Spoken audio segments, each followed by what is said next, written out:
Hello, hello. Let's see. AR, why don't you try talking so we can check the levels? Hi everybody. Let's pull you down again. Try again. Hello, hello, hello. Okay, that Talking, sounds relatively. That sounds. One more time. talking again. Okay, and one more time, please. One more time. Geez, I hope I'm getting paid extra for this.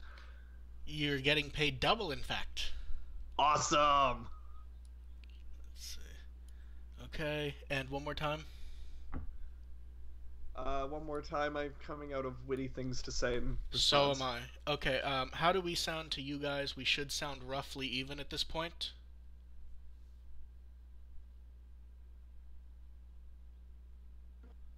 Let's double check what they think. Okay, so we sound about even. I have slightly different meters checking the audio, so I had to readjust everything. Okay. The Peanut Gallery has called themselves the Peanut Gallery and says we sound good. So I almost defaulted to the peanut yes. gallery. Yeah. Well, it's such an easy gag. Okay. Yeah. So I will grab us the 30 seconds I need to make a filter later, starting now.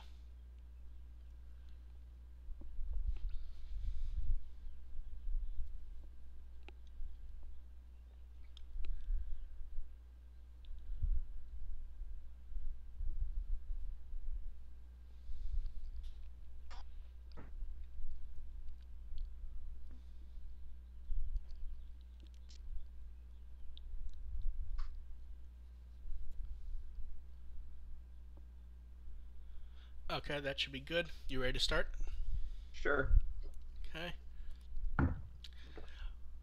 Welcome to the Dual Podcast. We're here to entertain and inform while hopefully talking about Digimon. Reversing it this time because we have a lot to go over and it will be interesting to see how we fit everything in. I'm Mark, I run with the will. And I'm AR Pulver of Digimon System Restore.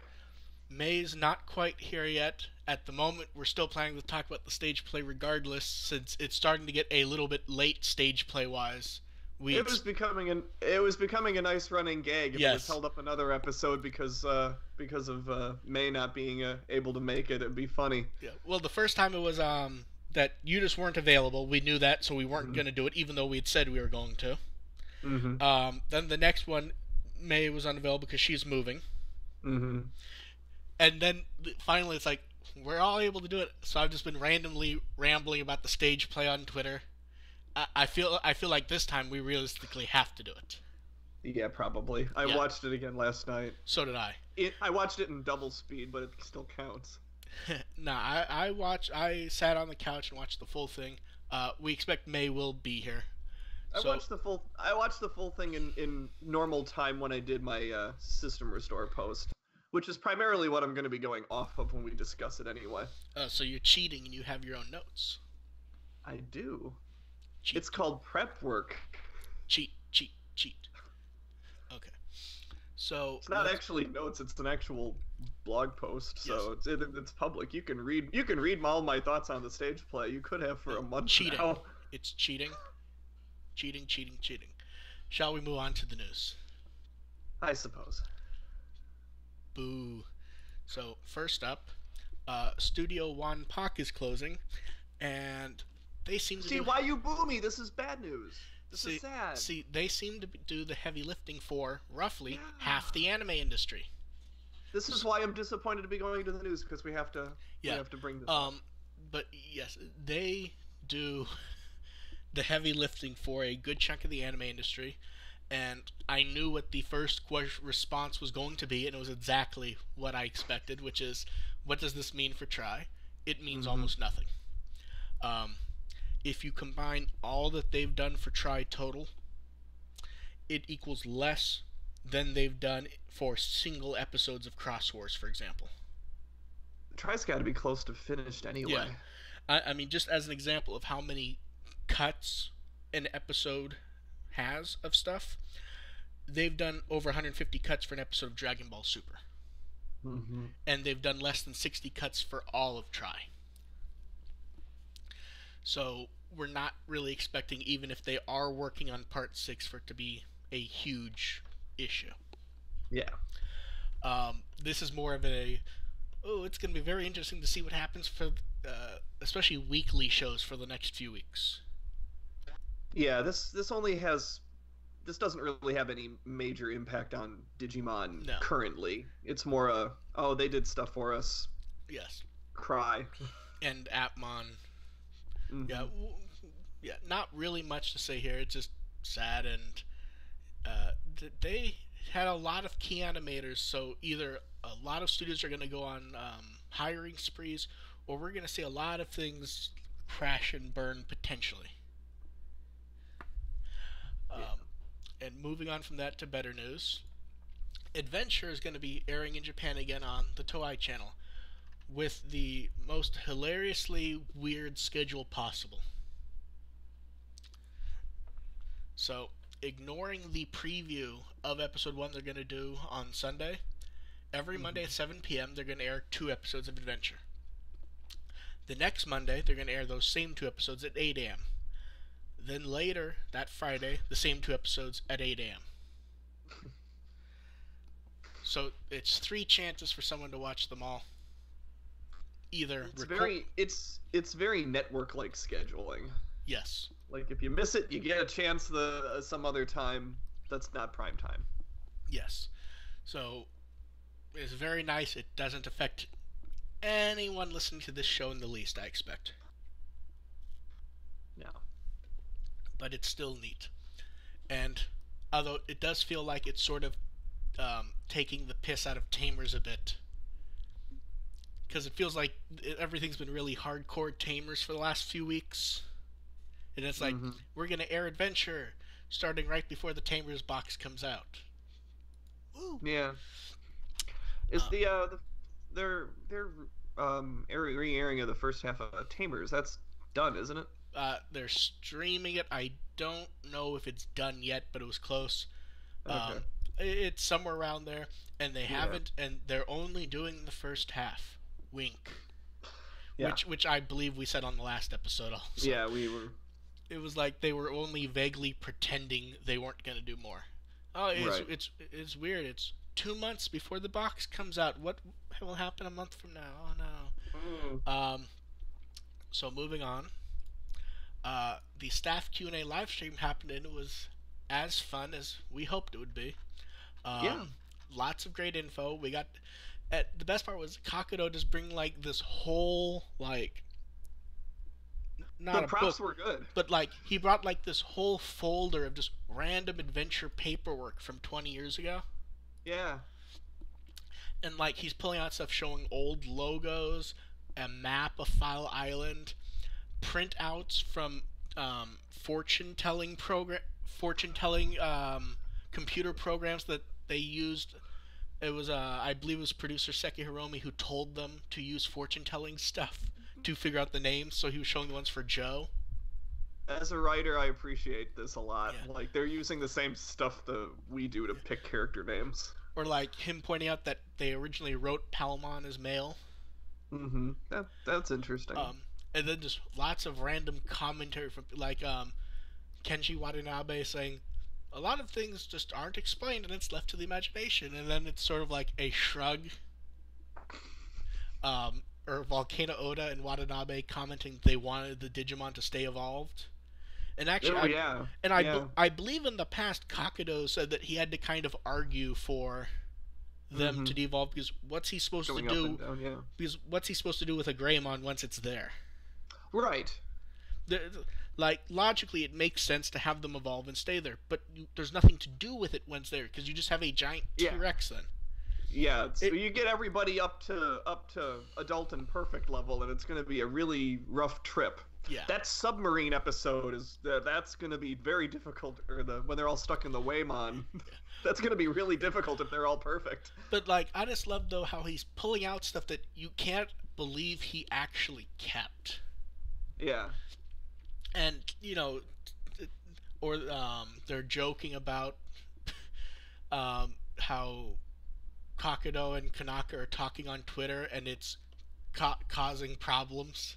in the sense that people are like just watching them talk on Twitter. Yeah. And like I remember when they cut off from part one and part two didn't start yet, and they're Mhm. showing a trailer for Hacker's Memory, and it pulls up and Kanaka's sitting there, and I just started fucking laughing. He's sitting indoors with sunglasses, his hair's all silver. There's a Mhm. Terriermon sitting on the table. Um, Oda and Watanabe were gone, and then randomly through the interview, Oda just starts appearing in the background. Yeah. Um, and we start getting all kinds of weird insights from both of them into just Mhm. the they're like they talked about AI for like 10 or 15 minutes. Yeah. And oddly, Kanaka brought up the Diginomes and D-Reaper weren't AI.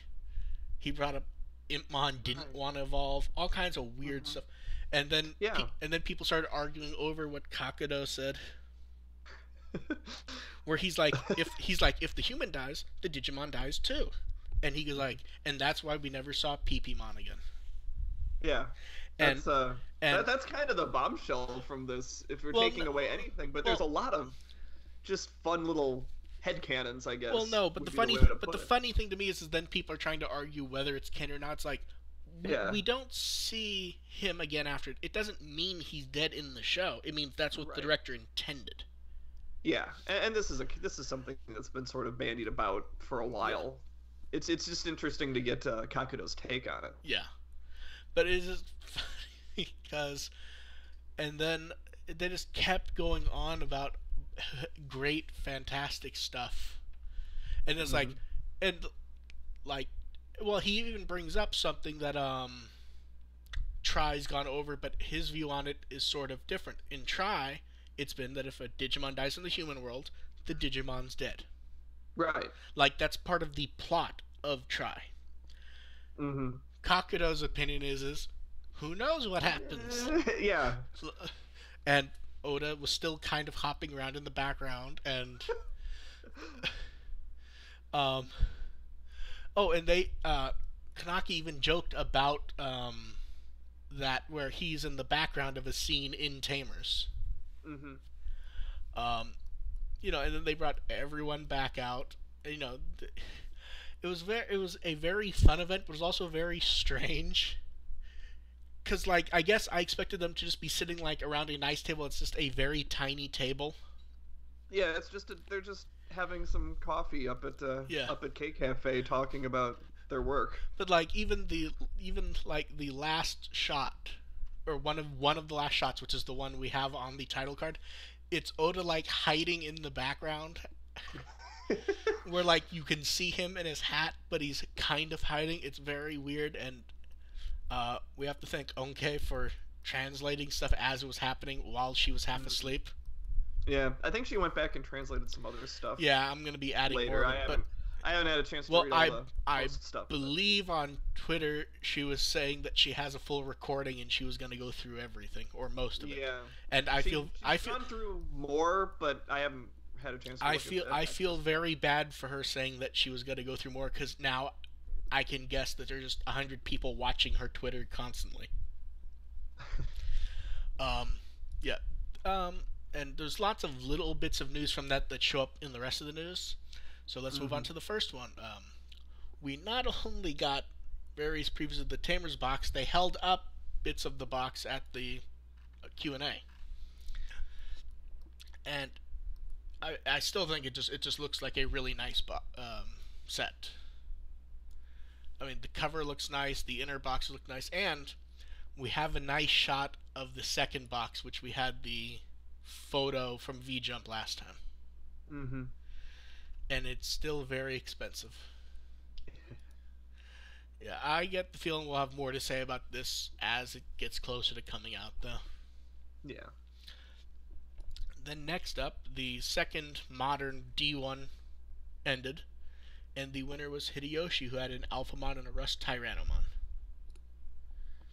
I Hmm. don't think we have much more to say than that, do we?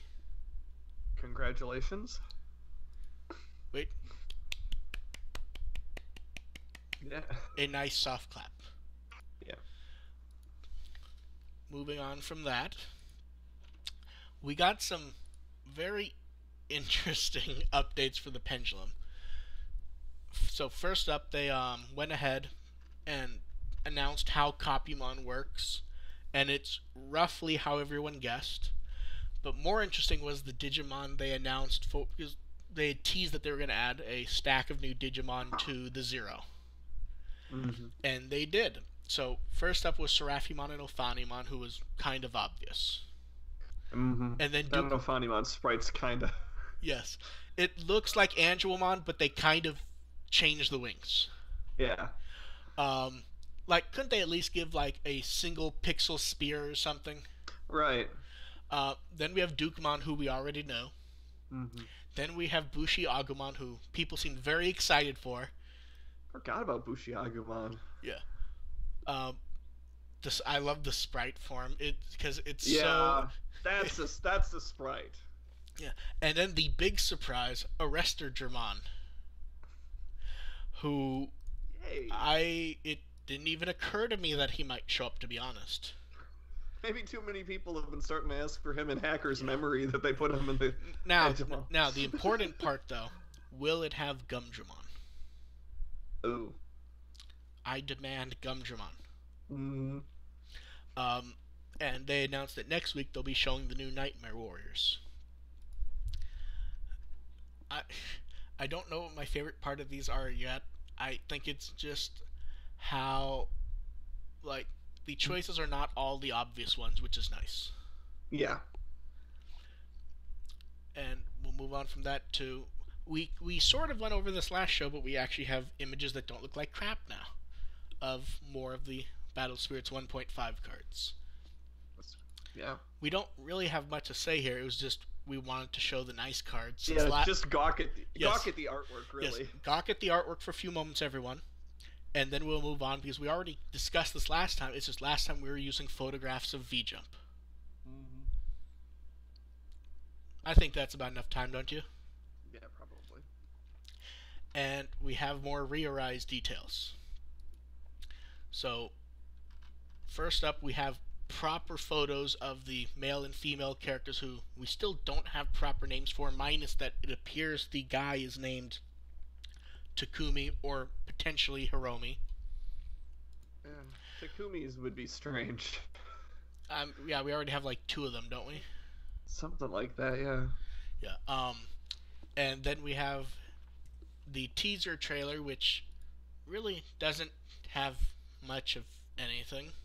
No, it has you getting smacked by a Caramon, but Yes, there's a Caramon who's outlined in yellow with glowy yellow eyes, which we don't know if that's a teaser or just them showing the model.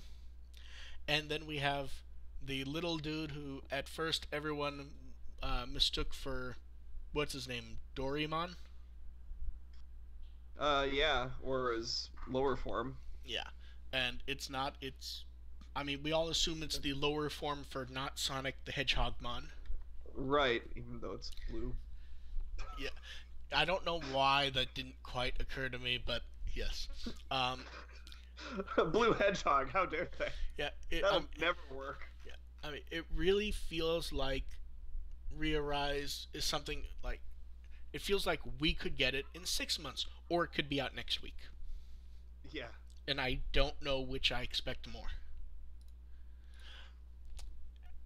Do we have anything more to say for Rearise for now? Minus that, I feel realistically, you and me both are going to do the same thing we did for Lynx, which was play it for a week and then, yeah, it's on my phone, but I don't care.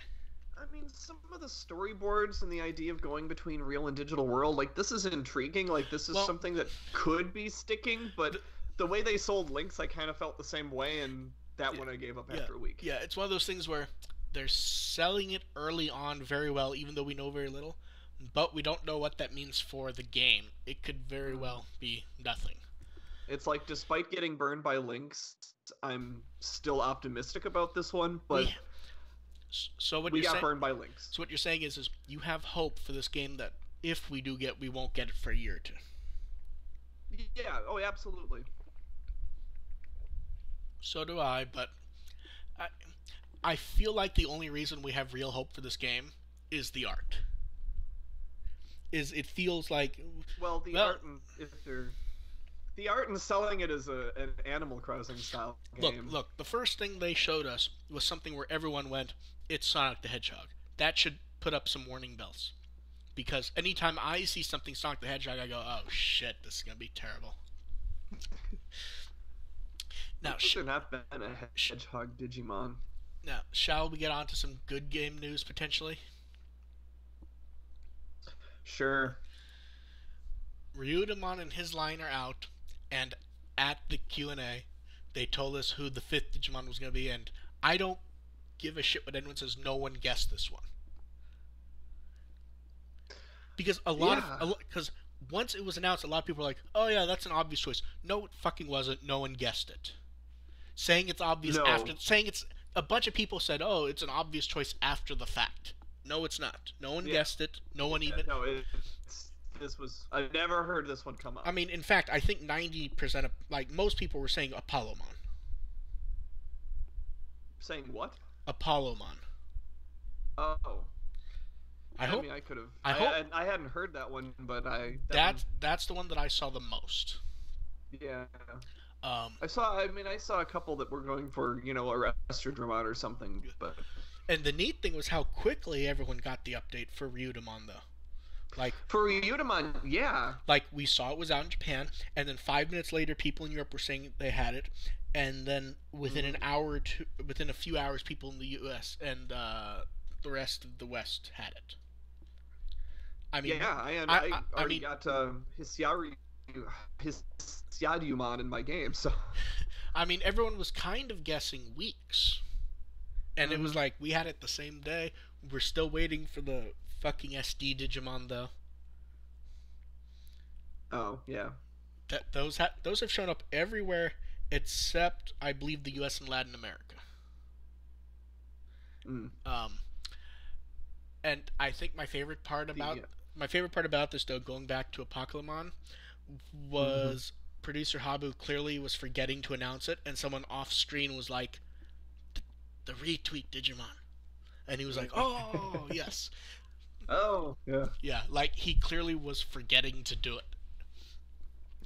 Um, so how many? So how's Hacker's Memory going for you?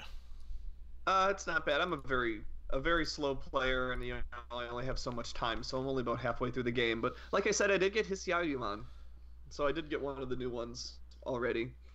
And it's not a straight up. You can only go from Yeah. Ryudamon through. You can A they lot kind of integrate it in there. a lot of people seemed upset about Apollomon or Ryukin because Oh yeah. he's much harder to get now.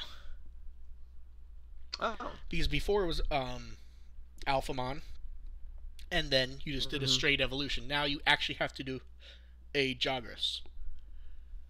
Oh. Yeah. They actually removed the original way to do it, which I just find hilarious to be honest. Mhm. Um, moving on from Hacker's Memory, scans of the Try Design Works art book. I love just flipping through pages of art books and stuff. Yeah, I flipped through a little bit of it. This It's one, fun to see which characters actually get designs. well, this one's also interesting because I feel like 99% of this art has shown up in stuff like the Blu-ray booklets and stuff like that. Like Yeah. I feel like we've seen not everything here, but a good chunk of it. Right. Yeah.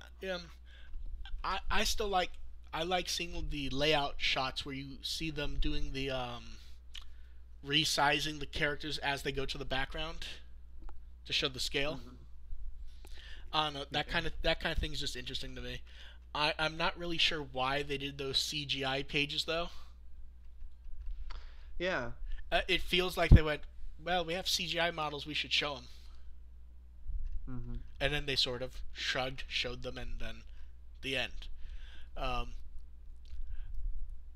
I don't know why, but I'm also just really interested in when they're showing all the weird little stuff, like when they're showing the details on the camera or the plate. It always makes me think about how much thought gets put into the stuff that we don't even notice.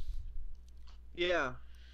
Or like they're showing the clips on the back of the Digivice and the D3. Mm-hmm. And then there's the one piece of art of the D3 where the screen's in the wrong place for some reason. Yeah. I, I don't know what happened there. It feels like someone just drew it in the wrong place and they're like, yeah, we can throw this in the art book. Mm-hmm. Yeah. Well, the D3 consistency has been a little off Yeah. and throughout all of Try. Yeah. And I noticed watching part 4 that the Digivice sizes are a little skewed. Some. Well, they've never really been that consistent on the sizes of these of them That's in the true. franchise in general. Like Yeah. there are times when they're like the smallest watch face things, and then there's times when their hands like have to be stretched to grasp them. Yeah. Although I will still say the redesign of the D3s I love, where they're sort of the pseudo mechanical. Oh yeah. Yeah. Yeah, I mean that really is its own thing. I don't think we have much more to say with Mm-hmm. the art book minus go and look at the pages because it's really good. Mm-hmm.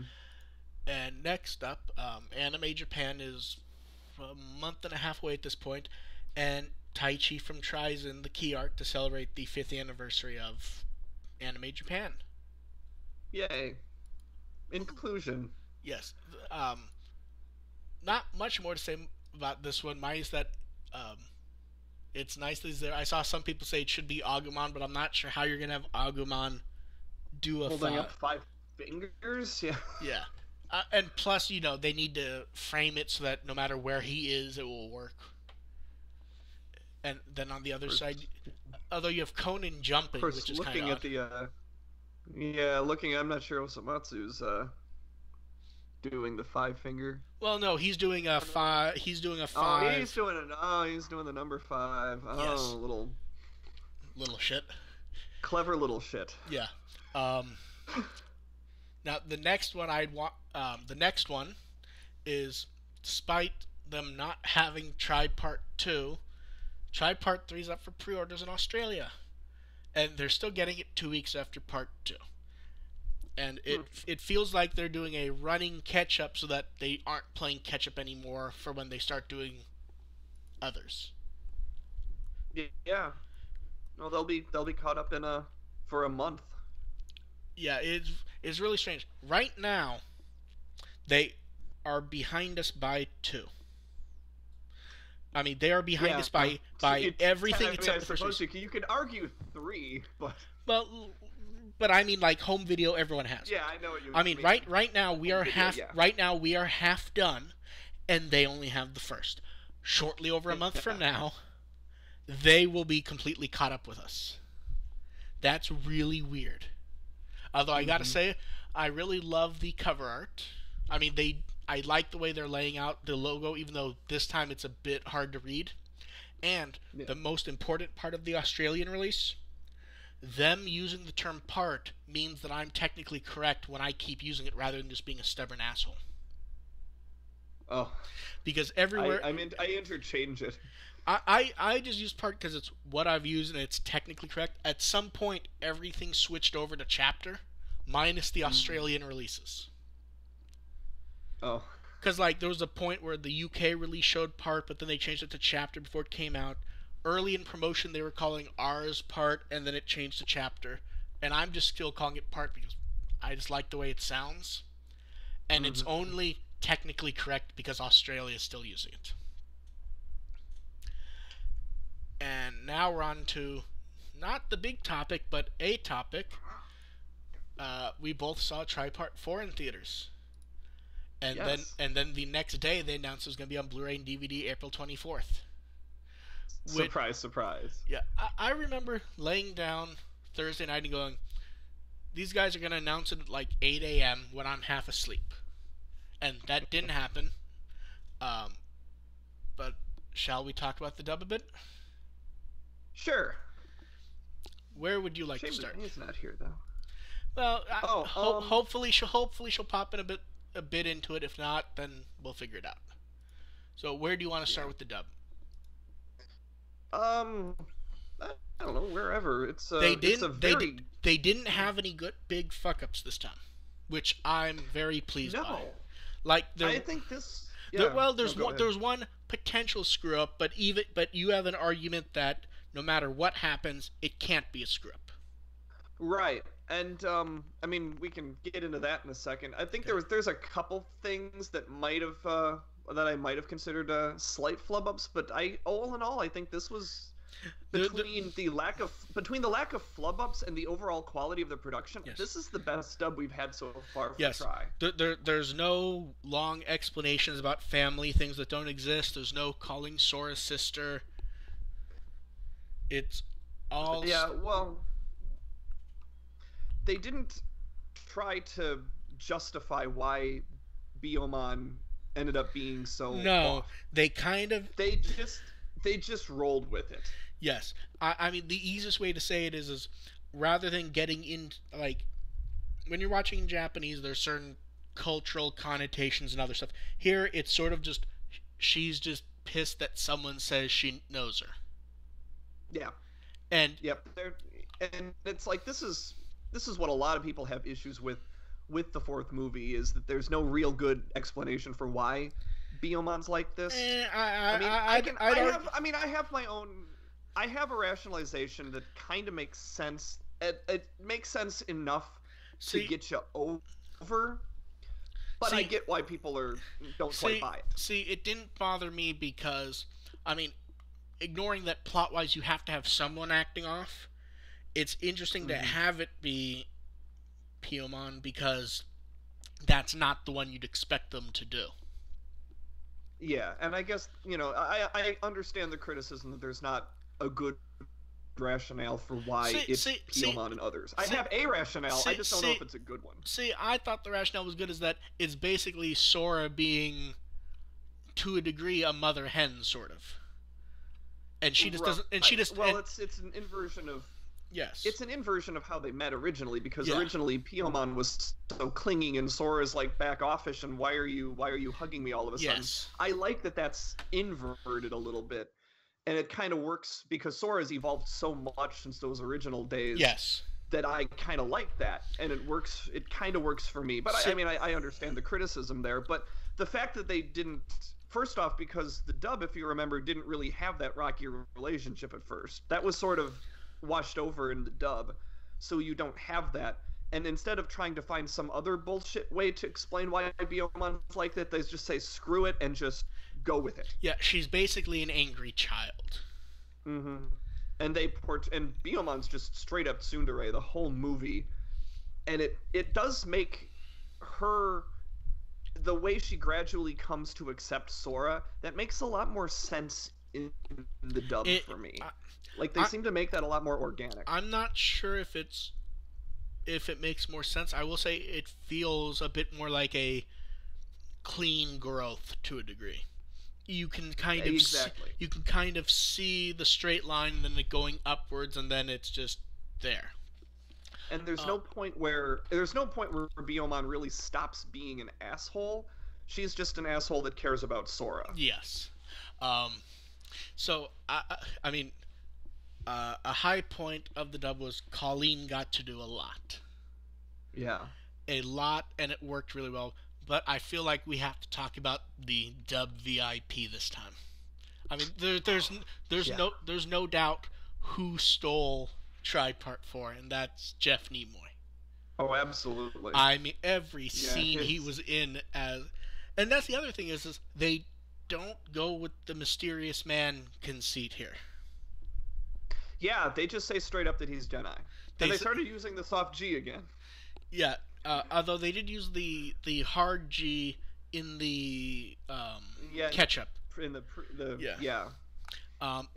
review, they used it, but I think do you get the impression that this is one of those where Jeff Nimoy got in the booth and they tried to make him say the hard G and he says no, that's not how it's pronounced. See, I don't know if that's Nimoy or if it's that they actually saw fans going, why are they pronouncing it wrong, and someone just made a note, because that was the one thing with Part 1 that, like, there weren't many complaints with the dub for Part 1. I don't think anyone went past the Jedi being pronounced Genai. Yeah, I don't know if anyone was really complaining about that. They were just I'm surprised. Yeah, but that's what I mean. That was that's the main thing that I remember for Part 1, where people going, that's kind of weird. Mm-hmm. But yeah, he stole every scene he was in. I mean, Yeah, he just owned that role, which was funny because he kind of owned that role at the end of part three. They weren't really hadn't really thought about it, and he just kind of steps in and said, "Hey, I did this in season two." well, by the way, he tells it. It's just more that the video feed was still running in the booth, and he just saw him. Yeah, It was like, yeah. oh, so It's you like, want me to do that? And they're like, what do you hey, mean? And it's like, that's Jedi. That's me. Oh, okay. That's kind of how he tells the story. right. And it's funny to be cast into the character that way, and then to completely own that character Yeah. in part four, even though it's radically different from the way Jedi was in season two. Yeah. Well, Just, I mean, and it's what most voice actors point this out. It's more fun to play the bad guys because you can kind of just. I mean, the way I put it is Jeff Nimoy played him with swagger. yeah, Like it's absolutely. not like it's And not.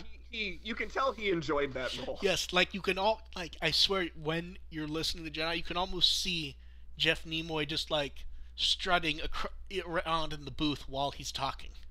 It's just it's the strangest thing. We Like gotta have him on the show. We're oh yeah, we gotta have him on the show sometime. Yes. I got back in touch with him. He was at my con last year. I got back in touch with him after the movie, and that he's still on to be on the show. We got to schedule that sometime. yeah, we need to we'll talk about that later. The, But the scheduling for everything sort of fell apart at the end of the year for everything. But yeah. But especially now, and watching that dub, I'm just like, Yes. oh yeah, we need to get back in touch with Jeff again. Yes, we do. I'm trying to let's see. Oh, okay. Now, But go ahead. oh, I was gonna touch on what you were saying about the dub not being ambiguous about saying whether that's the actual Jedi or just the mysterious man wearing a Jedi face. Because both Hackmon and Jedi say that's really Jedi, which is a departure from the Japanese version. But what I was saying was, even that doesn't actually have to be wrong. Yeah, no, that can be what everyone. I'm sorry. Even if it is wrong, it's still an improvement because it's like that's one less thing we have to ask ourselves. Like you can just assume that that's Jedi, and if it turns out to not be, hey, it's a twist instead of an explanation. Yeah, what's interesting also though is they actually have TK comment, well maybe it's not Jedi, and then Jedi's just like, yes it is. It's like, nope, it's me. It was very strange. They're really doubling down on that, and it's such an interesting change. Well, I just found it funny. I think it's well, I just found it funny because they wrote it. I'm like, okay, that's an interesting change, and then like maybe 5 or 10 minutes later, TK's like, maybe I think they were all running. It's like maybe that's not really Jedi. I'm like, oh, okay, so they just wrote the explanation, they hedge it, and then immediately you just hear Jedi go, yes, it is, basically. Yeah. And I just fucking lost. Like I said, they're doubling down on that change. Yeah, I just lost it because like the response was almost like the cartoon. Yes, it is. Mm-hmm. And now we need to talk about the most important part of the dub. Hackmon. Oh God. I don't know. I don't know. Let's give him a ridiculously low voice. Yeah, I don't know what I was expecting Hackmon to sound like, but it was not that. That was a bit of a surprise to me. Oh, I think May to get back on, by the way. Yeah, let's get May in. Just one Which second. is perfect timing. Yes. This is perfect timing, actually. Yes, it is about as perfect timing as could be imagined.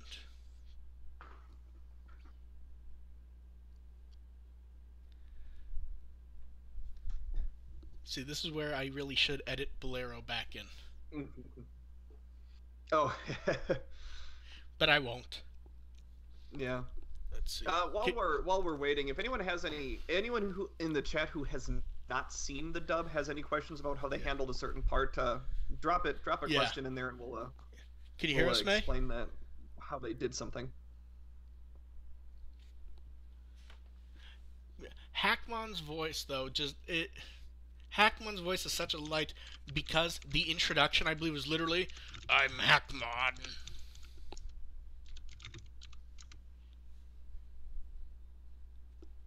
She's having some technical difficulties, but Although I think we can hear her keyboard. It was just a yeah.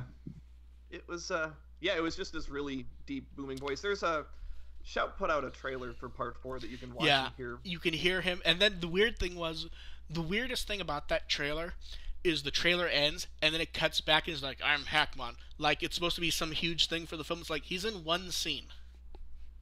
Yeah. I mean, they act like it's really, really important, and it kind of Mm-hmm. isn't. Yeah. But I also, I mean, and really, really, given how ominous he looked in the first 3 movies, having him show up for exposition seems kind of like a letdown. but it But does, not with that voice. yes, it makes it much, much more important that we did not hear his voice in part 3. Yes, absolutely. Because we really needed to get it though. And plus, the thing is he doesn't do anything in part 3. Like, we literally No. just see him floating there and it's like, so this has happened, and then he disappears. Yeah, it's funny first off that the dub chose to not have to chose to add silence um to the dub. Okay, one weird thing. Did it seem like there was one scene where they clipped in some audio for Jedi, but they kind of made it sound like it was Machine Dramon talking? I thought so too. That was one of the ones that I had as maybe a flub because Jedi was gone. He was busy harassing Mako at the time. So May, you can hear us?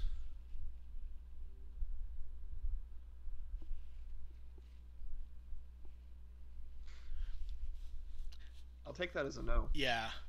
I'm, Oh, I'm oh no, wait. I'm in now. Oh, there you are. Oh, There you there are. we are. Yes, so I forgot to bring the wireless adapters for my computer, so and the wireless card is just barely okay. So I don't have the extender. So internet not so good. Okay. It's okay. I think my wife is streaming something in the other room as well, and mine's kind of very My not quite stable right now. my internet connection's rock solid. Oh, I'm very wow. jealous, but It's not lovely for I'll you. be hopefully grabbing those soon. Yeah. Okay, so May, we're in the middle of the part 4 discussion. You've missed most of the news, but you're at the important stuff. Yeah, but just Mhm. again, sorry about the lateness. No problem. Stuff happens. There's really, on any given show, as long as I get here on time and the show can start, generally we can fake it. Oh, Good. there was a nice bit of suspense there because it was we were afraid you weren't going to show up and we'd have to delay the stage play again. Yeah, Yeah, no, definitely. I'm glad I was able to come in, It- so because I've a lot to say about the stage play. yeah. In the back, Yeah. in the back of my head, I was sitting there going, "Can we really delay the stage play this time if we have to?" Considering the whole week I've been Mhm. posting random stage play crap and everything. So, um, okay, yeah. Machine. Did they add a lot of weird grunts for Machine Dramon also? I think they did, yeah. I Uh, remember Machine Dramon being pretty silent Yeah. in originally. Yeah. Like Oh, eerily silent, yeah. like you could tell it was not quite real. Yeah, it was Yeah. it was kind the weird one, and I mean, we already talked about the weird one was when they throw in like the one line from Jedi. It's like, did Machine Shaman just talk? Yeah, I noticed that It, too. it was weird. And that was one of the ones that may have been a potential flub. There was another one where Mako knew Phoenixmon's name Well, there was that I a found really well, curious. there was another flub also when Joe randomly goes, "So, Dark Jedi." It's like Oh, yeah. none of them had heard, but yeah, it was. I have to admit, Yeah. I almost burst out laughing when Hackman's like, "Jedi has been turned into Dark Jedi," and I almost had to stop myself from laughing, going, "Really? They're gonna go with Dark Jedi?" But that's another one of the. I kind of like Dark Jedi better than Mysterious Man, if we're going to be perfectly honest. Oh no, here. no. Well, like the Mysterious Man, the terminology is just kind of a bit too flowery for me. Because like Yeah. it's like he's the mysterious man. It's like no, he's not. No, no. It's like I didn't like when they were doing it when we were supposed to think it was Ken. Right. Just call it that guy. I don't care. But you notice that. But you notice that with the Jedi thing, that the Hackmon and Jedi gave two different explanations. Because Jedi said he was annoyed with the way Yes. the kids started abusing the Digimon that homeostasis was kind enough to grant them, and Hackmon was more like, well, King Drazzle just corrupted him. Yeah, I feel like I love that. well, I feel like Genai's own explanation doesn't really work with the context of adventure. It just Probably not. no. I mean, Like it raises more questions, yes, but that's okay. yeah. I mean, the screening went relatively well. I mean, did it go well for you? Oh yeah, it was Now, okay, totally now fine. serious question. There was no interview with Joshua Seth, right? Or No. did they? It was just a little. I think the preview was supposed to be that. Okay, I'm just checking because they kept talking about it like it was two features. Yeah, I got that impression too, that there was supposed to be something afterwards. A lot of us waited, like Yeah. almost everyone in the theater waited like Yeah. 5 minutes afterwards to see if Well, there was going to be anything else. Well, because that was the thing. They went, we're going to do a look back at Tri Parts 1 and 3, narrated by Joshua Seth, and an interview with Joshua Seth. I guess the interviews were the quick asides they did in the middle of it, which were both. That recap was awesome. So The recap. I'm not complaining. The recap was generally very good, and I would argue it's probably better than the abridged versions that they've been putting out officially. And yeah, it's just a little more snide. And I'm very, very happy that it's going to be on the Blu-ray. Yes. And like I said this on Discord, if they decide that before Part 5 they're going to show that exact same thing and add one to recap Part 4, I wouldn't complain. I feel like they'd probably edit it down a bit because I think with Part 4 it would get Yeah, I mean, you can condense it a little bit bit, long. but still. Yeah. But yeah. So we did have a question, or if you had to wrap up on the general thing. No, go ahead. Let's take the question. Okay. Well, we had a question on to kind of lead into the next bit. Like Neko was asking, what about Kari and Salamon with her scene with the whole scene about her being happy that Salamon didn't remember. It's basically the same. Yeah, it was basically the same thing. I like that they emphasized that Kari saying, you have to keep moving forward, that even if they don't get their memories back, that can be okay. Because I think not enough of us are accepting that possibility. Like, that could be how this all shakes out. It very well could be. It could very well be that we have stuff to talk about with the stage play also. So, it's on home video April 24th. Do you have any questions about it since you haven't seen it yet, May? Actually, I had questions, but it was all relating to weird changes that they did in the dub, but you guys are basically they're that, really so... like any weird change they made feels like it might not be a weird change. It's kind of strange. Yes, so there was no TK's mum speaking Mekumon speak, or for some reason Sora being Taichi's sister, like in part 2. No, not really any of that. I mean, I don't even think there are any really obvious dub quote mistakes either, minus the handful of, and this is something that happens throughout Digimon and other franchises where characters just know the new form's name sometimes. Like there are times when the characters will sit down and check the computer and like, oh, this is so and so, and then there's other times when it's just, oh shit, it's Phoenixmon, and the end. I mean, there's nothing really strange in this one that I can think of. Nothing is like that jumps out at you the way that those examples that May cited. Yeah. Like when you hear those, you're like, holy crap, that was wrong. Yeah. Like the stuff that May said. Yeah. Like we really needed the 30-second explanation of TK's mom getting remarried, and no, she didn't, and we know that didn't happen, but okay. Yeah. Yeah. There.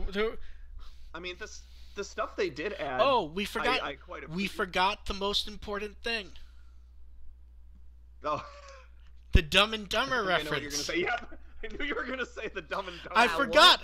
Okay, so you remember in one of the flashbacks when it's Maki flipping out and Daigo, hugs her from behind, and then she bursts out laughing, and then she's like, maybe that might be nice.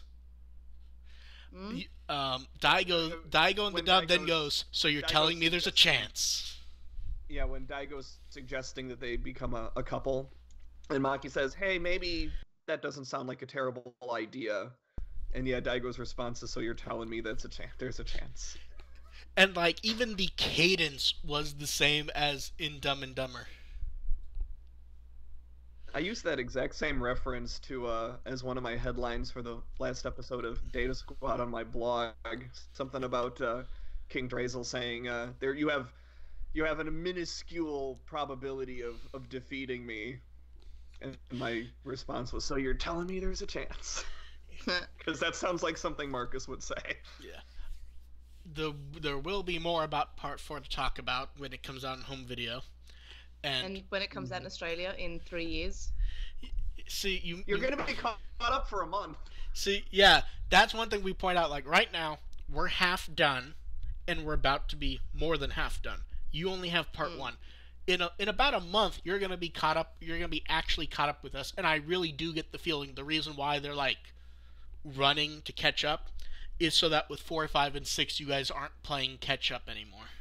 Yeah, and hopefully even we get it around the same time, because there's like, I mean, in 2018, is there really a reason for us to be so incredibly behind? Like, the version is the same. Like, I don't know why it would take like. Well, that is why, like, ignoring the issues that the UK and even Australia to a degree had with Part 1, Parts 2 and 3 are, to my understanding, they may just be the shout disc, and they just play an alternate feed at the beginning. Yeah, and obviously it's PAL or Yeah. my understanding region B, I think. See, my understanding is it's there's no PAL. I don't know about the region code though. I think that's yeah, I didn't mean PAL. I meant the region coding. I think mine does say there's a region on it. I think it's. I think we're in region B for Blu-ray. What I would really like to see though is to put that disc in a region A player and see if it just boots up the shout disc, because I do vaguely wonder if they're just the same disc and they just boot up differently based on region. Maybe. Yeah. And I think now we get to talk about what everyone wants to talk about. Well, before we do that, May, is there anything else about the dub you wanted to ask about, since you've got your chance? Yeah, like, basically I was just basically watching things on Twitter about it. Like, a lot of people that I was following were posting like pictures of the theaters, and I was just like really jealous. But basically, I don't know, like were there any interesting trivia bits besides obviously the reference to V-Tamer? V-Tamer reference. Yeah, no, I appreciate that the questions weren't completely stupid or easy. It's not like they were hard. Like all of us would be able to answer them, but they're not like completely obvious questions. Like one of them was like, what was the first Digimon ever created? Tyrannomon.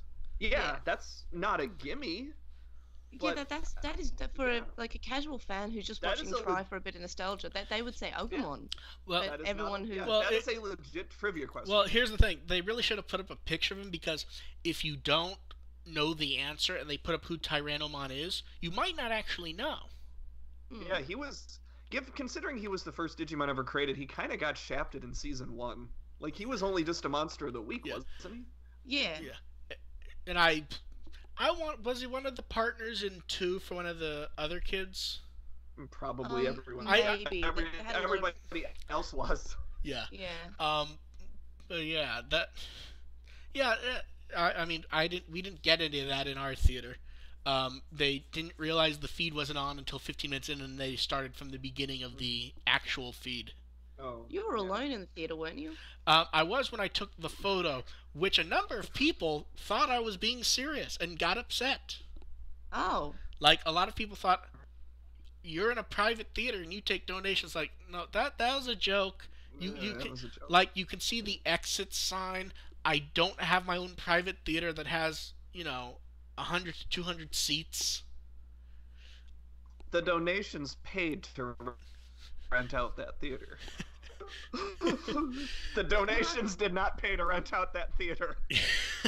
But I don't think you should ever joke, because no one can ever tell when you're joking on Twitter, it seems. Like, that's what I've noticed. But I even got a response about the popcorn joke. One people's like, well, that's not cream corn, that's popcorn. It's like, I stole that joke from Family Guy. Where I said the cream corn here is awfully crunchy, with a photo of popcorn. back to the trivia. Like, the first, when they started, like, let's do some Digimon trivia questions, I'm like, oh god. But no, the first question was, like, who is credited as being the creator of Digimon? And then, actually, in the answer, said, it's Akiyoshi Hongo, but...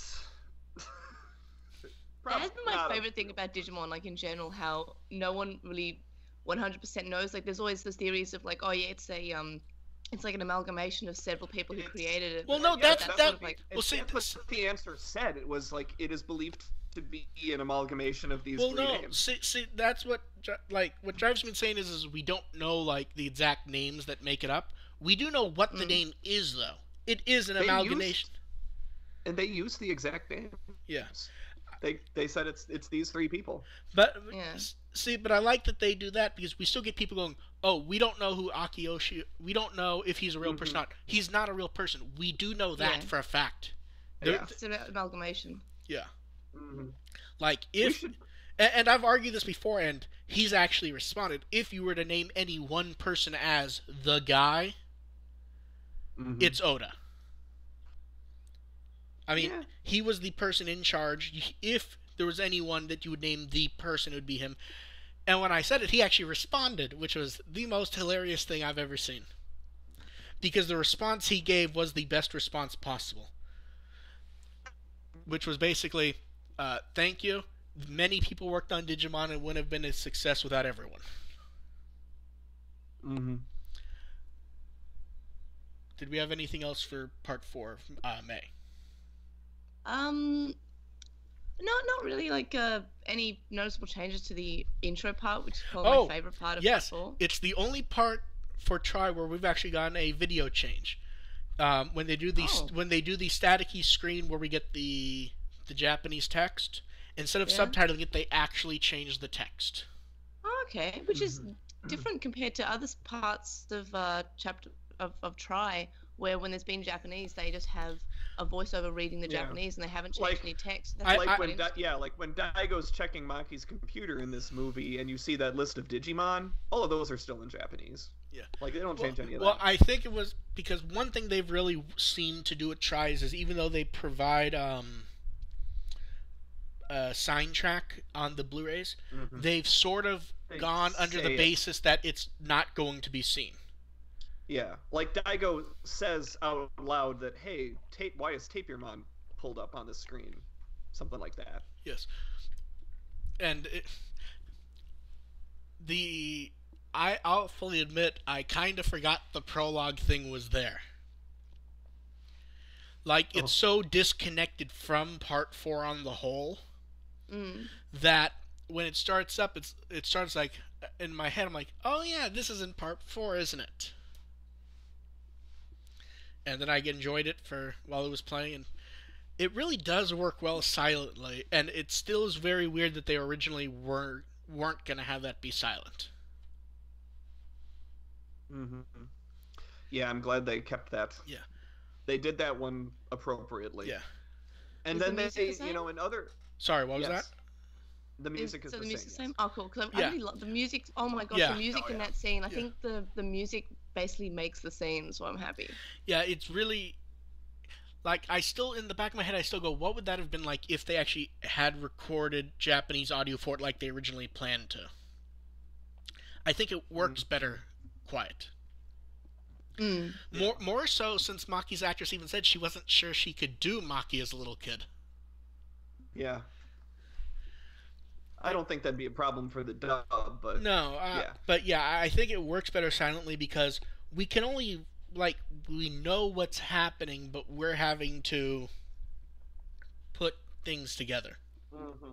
And in the reverse, they also do a good job adding lines to other places, like in that montage in the middle where you're seeing all the different groups split up. You know what the weird thing is? In the Japanese version. Okay, weird thing about I like that they added some lines into that just to give them some lines to that. Like, it really annoyed me that some of those groups didn't get anything. Like, they never talked. Weird thing about that. Did it seem shorter? I mean, I don't think it was, but, like, I remember it being longer. Like, it felt almost... Maybe it's because they talk, but it almost felt breezy this time. It felt the same length to me, but You think it just If you flowed felt better that way, because it's of that? probably because I think it just flowed better. I think Yeah. this movie flows better in the dub. Yeah, Also, it does. Possibly also because it's one movie and not 4 episodes. I mean, we've discussed that before, but the dub really makes this movie flow a lot better. I will agree with the dub. I'm not sure the flow's ever been changed for me watching the episodic because I sit there and watch them all in a row. Yeah. I mean, I'm not sure I've ever really felt that it's been different. I understand why it does for some people, though. Yeah, this one, I mean, movie 4, the episode thing isn't as big a problem as it is in some other movies, but that it could be another factor. Yeah. Was there anything else for Part 4? I think I covered all of my things. Yeah, May, good. You can go back and listen to the other parts we talked about because we, before we talked about the Sora Biomon stuff. Yeah. I'm just trying to think.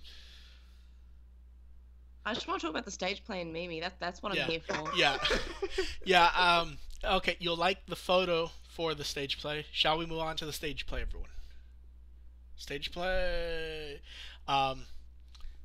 So the stage play, and I'm still very happy with the photo I chose for it. It is Mimi. Yes. Very Mimi. So, May, go ahead and say it, because I know you're waiting to. Mimi's best girl, and she always will be best girl. Except for maybe Eri, but Eri and her are best friends in my mind, so that's fine. I still have Mimi above Eri. Possibly Eri's episode made me cry. A controversial choice, but yeah, I still have Mimi above Eri. Yeah. Eri is third for me. So where do you guys want to start? Rookie. Oh yeah, okay. Rookie's also best girl. Like Rookie, Mimi, and Eri are best girls. Yes. So minus Mimi being best girl, where do you guys want to start on the stage play? There's so much to talk about with the stage play. Maybe we could start like that. How the characters are all pretty much spot on, and all the actors and all the talent were pretty much fantastic for it. I feel like if we're gonna start with the talent, we first have to start off with the ensemble, which is the puppeteers who were also playing other roles. That's so good. Yeah. Because almost every puppeteer, except maybe like 2 of them, has at least 2 or 3 roles. There is no one. Yeah. There's no more than 19 people in the cast. You have the 8 kids, the 8 puppeteers, and Edamon. Anyone else that you see are the puppeteers. So like the Yamato's band are also the puppeteers. Yeah. That's what really threw me. The puppeteers are Knife of Day. The puppeteers are Metal Gurumon and Metal Greymon. Having both of them be metal tripped me up there. And the Edamon dudes. Yes, and the Edamon 5 is them. The Edamon 5 is them. Yeah. It's really weird because you don't even notice it's them.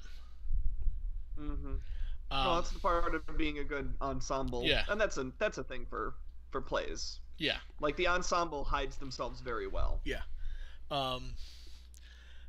Okay, so where do we want to start with the cast? I mean, I keep saying we should start with the best one, but the best out of the 8, I'm not sure there is a best one. I don't think you have a consensus on that. Yeah, I feel like they all kind of played the characters like basically spot on. Because she's best girl, I feel like Mimi. As I said, when we first saw like the images of all the actors when they're in their getup, I think I said, "Oh, Mimi's is perfect," and Mimi continued to be perfect. Mimi's is hilarious because her actress fully admits she's nothing like Mimi, and she had to try to figure her out. Because I guess she says she's a gloomy person, so she had to like pump herself up and figure out the way Mimi works. And she did it really well. Like I loved that little bit at the end where they spoke. Like we got a little bit from every actor, and it was just me. Or just some of the actors seem like they're huge fans of Digimon. We forgot one thing. If you haven't seen the stage play, spoilers. Oh yeah. If you haven't, I mean, we all saw it thanks to Onke, who translated the whole thing. The thing is, I mean, yes, spoiler alert, but at the same time, there's not really a big story going on here. Yeah, I mean, I agree with the spoiler alert, but it's not like you're ruining too much listening ahead of time. Spoilers, spoilers, everyone. Vamdemon shows up. No. Yeah. Which is great. Yeah. I see. It wasn't either of you. Someone got really mad that I posted the news of it on the front page. Like, they're putting out press photos of it. It's not hiding it. It's when they're splashing press photos on every website possible. Mm-hmm. There's no longer spoilers. Also, I would say that was a big thing, and also the finding out the Vamdemon was in it is you could never guess the way that he shows up. Yeah, that was. Yeah. Yeah, I mean, we should start. I guess we should sort of start earlier in the stage play, though, before we get to. Why is someone complaining that you might give away that the Ranger is actually Edamon? No, the Ranger being Edamon is the best part because when he's taking off. The Ranger was Edamon? No, my favorite part though sorry. is he's taking off the costume. He starts singing the Terminator theme. Dun dun dun dun dun. And then he's demanding Mimi help him take off his hat because he can't reach it, and he's pointing out that his head's coming out of the hat. He's also chiding them for not figuring it out. Yeah. Yeah. My favorite part is when he first shows up and he's like, "But there could be monkeys." And then he just poses and freezes. Just yeah. Well, what's with this guy? Well, I think that is the one thing cast-wise we probably could agree on. If there's any one cast member who is like not necessarily the star, but the person who stands out, it's Orono Graffiti as Edamon. Yes. We're really complimenting the villains today, aren't we? It's really easy in this specific case though. like every scene he is in, he just does amazingly, and not only that, he's breaking the fourth wall. Yeah. He's commenting how he's never met Hikari or Tailmon before, or when they treat him like he's silly, he points out, "I may have acted silly in the middle of the TV show, but you forgot that I'm actually rather powerful." That's something that's something I keep reminding people, and I've mentioned that in the blog before. It's like we all know Edamon's kind of a joke, but don't forget that he's pretty capable. Yeah, it's just they moved on to even more capable stuff, but he was like a threat. Like that that was the reason they had to make sure they got the rest of the crests were to specifically fight him. Mm-hmm. The costumes. I believe every single costume was actually out of Try. Yeah. For the most part, I think there were some minor alterations. Yeah. Like with the compositions, but yeah. Yeah, it was. Like, I don't think Sora wore exactly that in Try, but it's definitely evokes what she wore. I believe she wore in Try. She wore a red shirt that said California on it. I think it said. I think it had the. Oh, I thought it had the number 38. I think wasn't that on the back? I think. Or maybe. I don't know. I could be wrong, but like by and large, they're real-world versions of the stuff from Try. Yeah, it's either the real version or something close enough that you think, oh, this is from Try. The other thing that was I don't know why I didn't expect more of it since they point out Edamon. There was a lot from Adventure and a few things from Zero too. Mm-hmm. Like we got scenes from Adventure displayed up on screen. They were referencing stuff from Adventure, like Hikari not being at camp. Mm-hmm. And Edamon talked about being Metal Edamon for a while. Yes. That Joe and the turtle thing destroyed him. Yes.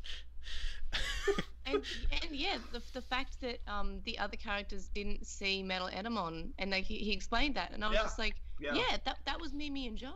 Well, I feel like the thing we really do have to point out is, I mean, there's Kenichi Tani's credited as both director and writer.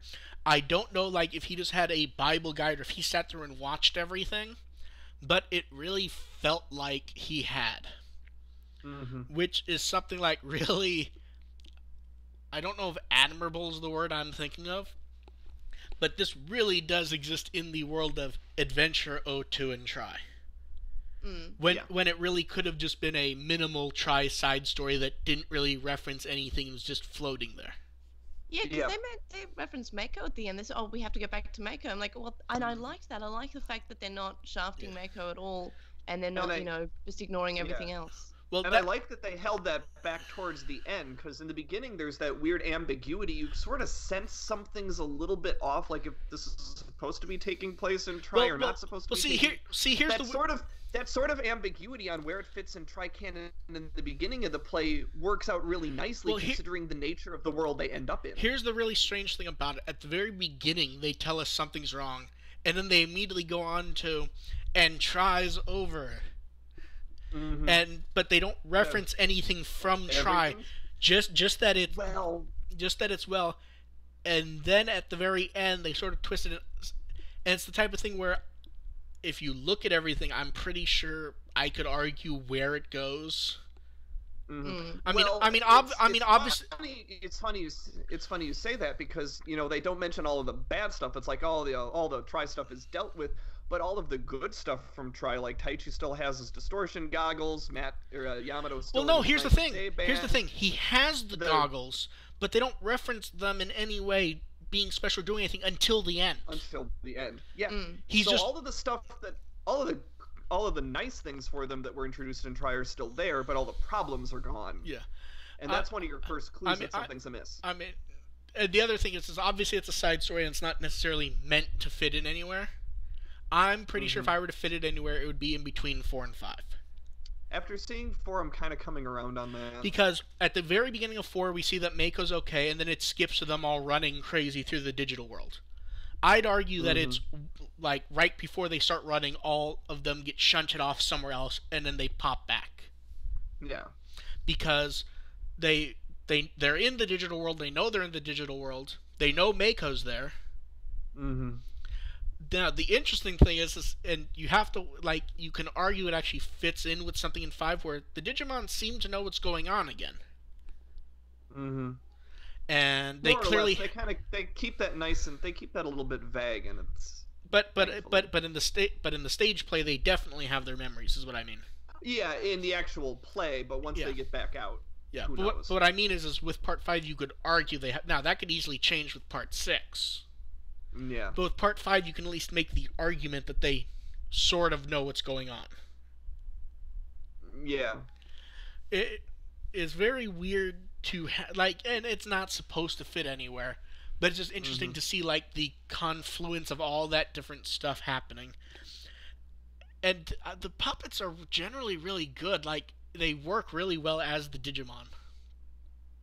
Yeah. Yeah. The Agumon one especially. Yeah. You get emotion out of that Agumon puppet somehow. Yeah. And can we really out of the puppeteers, I feel like we do have to say something about the Patamon one, who's just running around like crazy to give that character energy. Oh, and the Gomon one's pretty great as well. But yeah, you're right about the Patamon one being sort of flying around and with emotion. It's great. I didn't hear which one you said. Oh, I really liked Gomamon as well. The Gomamon puppeteer pointed out that he had a problem because of how tall Joe's actor was. Yeah. And they had to practice for the shoulder stuff. And there's a lot of moments where Gomamon jumps on Joe's shoulder. Yeah. I feel like Gomamon does that to Joe's shoulder more than anyone else's puppets do. Yeah. Although we do that's Gomamon. Although I want to say we do see one time where Patamon does do the sitting on Takuru's head. Yeah. I mean, a few of them do it, but I think Gomamon just does it the most, which I find funny. Especially since it's a big puppet. The Gomamon one is not small. So the story of them going back camping for August 1st, and everything going just a little too well, and Mimi breaking Koshiro's laptop. That's such an interesting take on Mimi. The idea that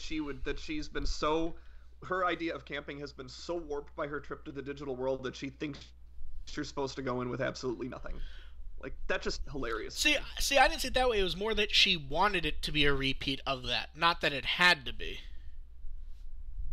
At least see, the way I saw it was that where she was even talking about guidebooks and stuff. Where this is the classic way of camping. You got to do it this way. You can't use a bungalow. Yeah. And then what I found even funnier is that, remember when they were originally pulled into the digital world, Mimi had a ton of stuff on her. Yeah, and I can't remember if it was in the dub, but she said that she stole it from her dad, and I think in one version she said she stole it from her dad. I can't remember if it was the dub or the original. I don't remember, but Yeah, Mimi I was- had tons of stuff on her. I was She surprised brought there more wasn't a stuff to the reference to digital that. world than she brought camping. And they kept her from cooking in this one. Yes. Yamato kept her from cooking in Yes. this one. The Digimon, them finding ways to have the Digimon help cooking was actually rather good. Yeah. And that's where you also get some other nice interactions between characters that you don't always see Yeah, like, interacting, we like get- when Tailmon's helping yes. Yamato cook. That's great. Yes. And I love that. I love when we get to see Digimon interacting with not their partner human. Mhm. And we really got that. I think we got Tentomon and Mimi and Palmon and Izzy like in very on adventure, but Yeah. we never really have partner Digimon interactions outside of the partnership. Well, Mhm. it's and that's going back to Try Part 4. That's why I like that they Yeah. dubbed some of those lines into those montages where you have Joe interacting with Patamon and Palmon, because they didn't have a single Yeah. line when they were separated in the Japanese version. So give them some lines in the dub. You're not adding a ton of character to Yeah. it, but just to get those conversations. I think the stage play format itself both kind of helps force that to happen, because Mhm. you can't just have Taichi talking to Sora, Yamato, Kari, and Koshiro and Agumon. You have to kind of pop someone else into there because you can't have them going off Mhm. for adventure. And even when you do, it's just 2 or 3 of the characters sitting there talking. And one of the nice things about the stage play is, you have all these a bunch of interactions that are recurring in Try. This one sort of changes it up a little bit and gives you a bunch of new ones. Like this one gives you a lot more Taichi Koshiro moments, or Hikari Yes. talking with everybody else. And Taichi and Yamato, not as much in the stage play. I mean, they had a couple scenes, of course, but it's not quite as defined as Oh, it is in and I Try. So it's just switching it up a little bit is really refreshing. And I forgot, the stage play breaks with beloved Kakudo Cannon. Because in his stuff, they already knew Koshiro. Oh yeah, Because he was on a soccer team with them or something. Yeah, Yeah. Sora said that Taichi was the only one she knew going in, which is a little bit of a departure Yeah. from the novels. I don't know Yeah. if the series actually mentioned Yeah, that. it was the the series novels. never does say it. No. Yeah, but the novels definitely do. Yeah, in the yeah, they were both on a soccer team with him, and they already knew who he was. Okay, weird thing. Does it seem like Tentomon doesn't really have much to do? Yeah, I got that impression. Yeah. Like, I well, get. one. Go ahead. Well, you noticed when they all split up, when they all had those split up things, and you had Takeru and Hikari talking about their things. In all of those, the Digimon really helped them out and got them through that. When you had Koshiro and Taichi, it was all Taichi. Like Yeah. Koshiro said his piece to Taichi and then sort of backed off and let Taichi have his own monologue. And so that sort of prevented Tentomon from really getting a word in. See, I'm trying to decide if that's on purpose, since Tentomon so often has so much to say. If maybe this time they purposely pulled back from it. Because, I mean, Tentomon talking is sort of something that I feel like most of us look forward to. Yeah. If you could argue that Koshiro got a little bit gypped by that, but Taichi was the main character, so you sort of Yeah. understood why that had to happen. Yes. But the fact that Koshiro didn't really get his moment in that scene, other than chewing out Taichi, that sort of prevented Koshiro from having his own angst. The Tentomon had to get him through. Well, I think it was also easier with Koshiro, though, because he also sort of discusses his issue in a way that many of the others don't, at least Yeah. earlier, where he points out he's not 100% sure of his exact interest in computers, or if it's just what's the term I'm looking for? If it's just a means to an end of gathering more information. Yeah, but in that scene, I mean, a lot of them drew back around to that one scene at the beginning around the campfire. In that, when they got split up like that, a lot of them drew back to what they said in there, like Sora and Mimi, and they all kind of called back to that and developed that a little further, and then their Digimon helped them get to a point. Yeah, I brought up Tentomon mostly because it really does feel weird just not to have him talking to give a speech, basically. But again, they're mixing it up a little bit, and that's Yeah. kind of refreshing to me. No, it is. But there were a lot, I mean, the format of it requires it. There were a lot of good, long talks between characters. Mm-hmm. And they also, and they remember that Edamon has abilities and stuff, which is, and I'm sitting there going, I'm not even sure I remembered that before they showed it. Which ability? Where he can kind of drain them of energy.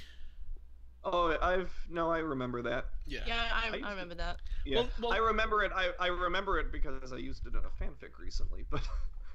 But yeah, no, I remember that. I'm just. See, I keep going to Edamon because it is Taichi's show, but Edamon is sort of like the weird focused Ties everything together. Yeah. Yes. And the weird thing is, and I mean, I believe I've half mentioned this to AR. We don't even know if that was Edamon. Mm-hmm. Like, we're supposed to believe it is, but even Edamon himself doesn't know what's going on. He doesn't. It's very strange. Like, we don't know who the villain actually was. Mm-hmm. Well, the whole story, the whole setting, even Edamon himself, it's all very surreal. Ephemeral. Yeah. It's all very ephemeral, which is appropriate for a stage because a stage play is designed to be very ephemeral. Well, and of course, the other gag is they point out it being on a stage. Like, at one point, at one point he goes, "This is the I think he says this is the stage of our summer," or something to that effect. Where, winking at the audience, basically, where they're on a stage and no one really seems to actually know what's the only stuff we know for sure is it was really the kids and it was really the Digimon. Mm-hmm. And at the end it was the digital world, but even they point out they aren't even in the clothes they were in during the play. Yeah. And the story suits all of that really, really well. Yeah. That it's sort of, it feels temporary and they're all kind of on display airing these issues out. And May pointed out earlier, when Vamdemon shows up, we don't it's not even clear if same thing, it's not clear if it's him because it's still Edamon talking. And also the rest of the Dark Masters were the Dark Masters, and I think even Devimon were on other screens, and the implication was they were off fighting all the other kids while we saw Taichi fighting Fen and Vamdemon. Yes. Yeah. It's very weird because at different points in the play, they don't. You could take it as the whole thing being somehow a creation of Taichi's. You could take it as a creation of Edamon's. You could take it as a creation of Vamdemon who's using Edamon. It could be someone else we don't know of, or it could just be something that just happened and none of it was real to any degree. Mm-hmm. I'll be honest, when it ended, I kind of thought that Edamon was going to pop back up in a cloudy ghost, doesn't know what he is, where he's all alone type thing. Which is we're seriously at risk of happening because plays and musicals, they do like to have everybody on stage at the end for the final bow. Yeah, but I'm glad they didn't though. No, I'm glad they didn't. But when it ended, it shows them going off to the digital world. I thought we get a ghost Edamon, not sure what's happening to him type thing. Right. I mean that's also kind of a stereotypical type thing, also though. It ended appropriately. Yes, it did. I mean, I still feel like the thing we gotta talk about more of those Edamon. It was just so good. They have him evolve into King Edamon with a twisted version of the song. Mm-hmm. At one point, after he's been defeated as Edamon, he comes back and he has the old style samurai cloak around him. Yep. And I mean, I know why they had the cloak, but it was funny to have him walking around that way because they were hiding that he was mostly already in the costume. Actually, I kind of when he came out like that, I was like, he looks like King Edamon, and then he was. I'm like, oh, that makes sense. There you go. Although I will say this, I will say this, with how good the Edamon costume was, I was kind of disappointed by the King Edamon costume. I mean, obviously it's only there for a minute, so it was kind of cheaper, but it really Mm-hmm. like the Edamon costume was so good that when he's evolving, and you see the crown, and it's because it's dark and you can't really see him, and it Mm-hmm. rises up, and it's just like the foil outfit, Yeah. and then just I won't say I like everything about the stage play, but it's just so good. Mm. Mm-hmm. Like, if someone doesn't like Try, they should stay away from the stage play because Yeah. it's exactly what people claim to not like with Try is that it's just them standing around talking. We don't really know what's happening. That's what the stage play is, and it's not gonna answer those questions because This stage play has less of a story. yes, There's not really a story no, for well, the stage play. the story It's even more. I mean, we've said it a few times in the past, but even more so for the stage play. The stage play is the kids growing up. yeah. And this time, even And- Yamato gets a little bit. Mm-hmm. And I like that Try and the Try series and the stage play take different approaches to portraying Yes. how they grow up. Like Try just kind of tackles the big question of let's ask the question, what does it mean to be chosen, and let's portray a bunch of different examples of how being a chosen complicates maturity. Like that's Well- what Try does. Well, see, and then the I stage think play just sort of has them all with their own specific experiences, dwelling on them and struggling to take those and move forward. see, I saw it somewhat differently. Is I see Try sort of as they're growing up, they know they're growing up, and they're trying to figure out what that means. And the stage play is almost an inversion where they almost sort of go, they'd rather just be little and happy again. Mm. Minus the one we got to talk about, which is Joe. Joe's moving forward. He's happy. He's exactly what he isn't in most of Try. He's not worrying. And then at the end, they take it all away, and it is the only the main moment in the show where the audience completely loses it. Yeah. Like the audience It's amazing how different Joe's disposition is based on what kind of grades he's yes, pulling. like the audience for stage plays in Japan generally they try to be as quiet and polite as they can. Like there are obviously the moments where they will laugh. Yeah, the moments where. But there is the one. moments when Edamon's riling Yes. them up, though. Yes, there's one moment at the end though where they completely lost their shit. Yeah. Which is Joe realizes that his grade from the very beginning didn't happen, and he's demanding it back. And Koshiro says something to him, and Joe just very lightly goes, "Don't say that so easily," or whatever. He's just really upset, and he says it really low with his voice cracking, and the audience just loses it.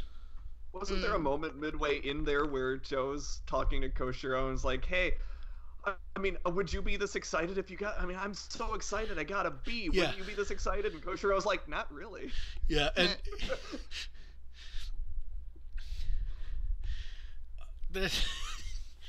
the problem is there's so many moments that are good. It's just trying to figure out what to talk about that isn't just. So Edamon did a fun thing. Yeah. Oh, so the Edamon 5. That was something to be introduced that worked well, and I'm glad they didn't use it a lot though.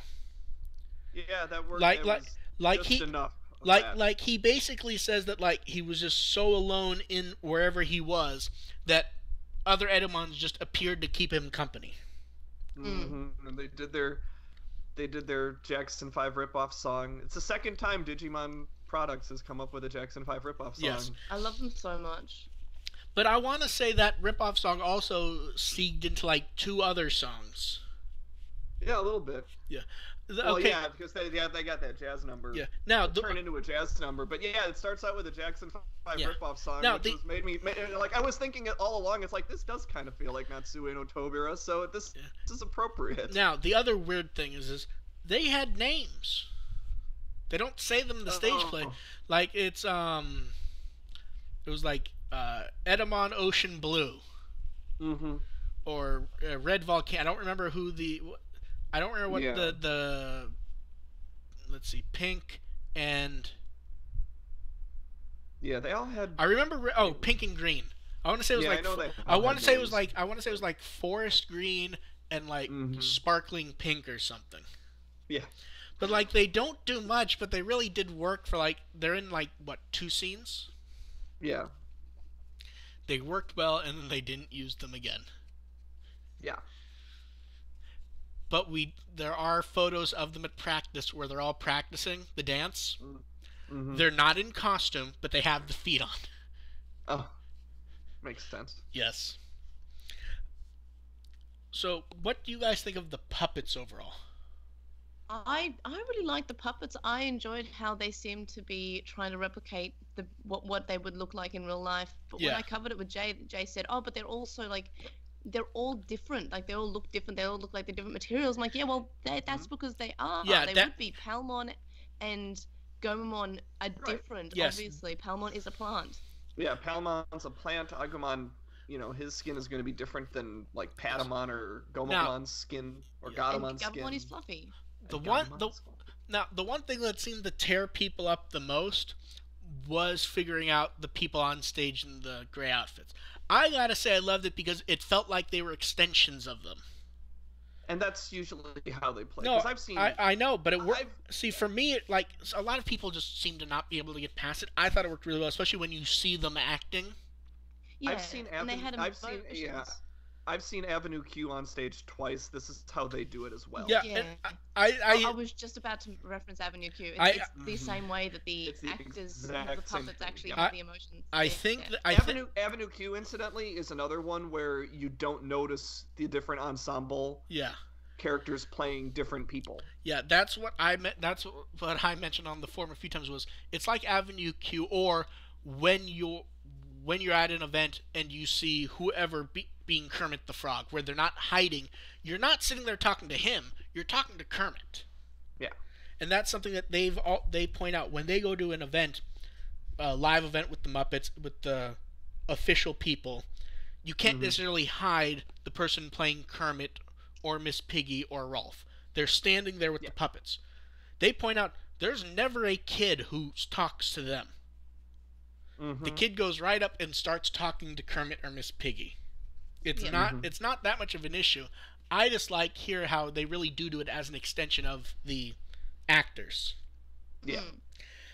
And that's sort of a mind thing is when you see the facial expressions on the puppeteers. It really does apply to transpose that onto the puppets. Yeah, that really was fantastic to me. When Patamon's actor is really smiling and stuff, you get the impression that Patamon's smiling too. Or I still think like his energy when he's jumping and twirling on stage and everything. Oh yeah, that was great. It was fantastic. He was really into it. The only puppet I feel like all the puppets work. I feel like in still shots there's only one of them that really didn't. And I would say it was Gabumon.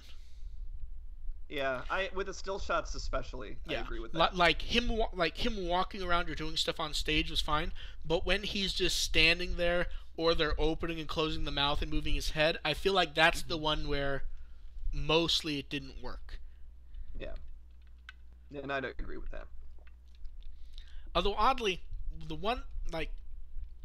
ones where they did the least amount with, like Piomon, Tailmon, or Palmon, worked really well despite that, like when you have Piomon flying around. Yeah, Piomon was fine. Yeah.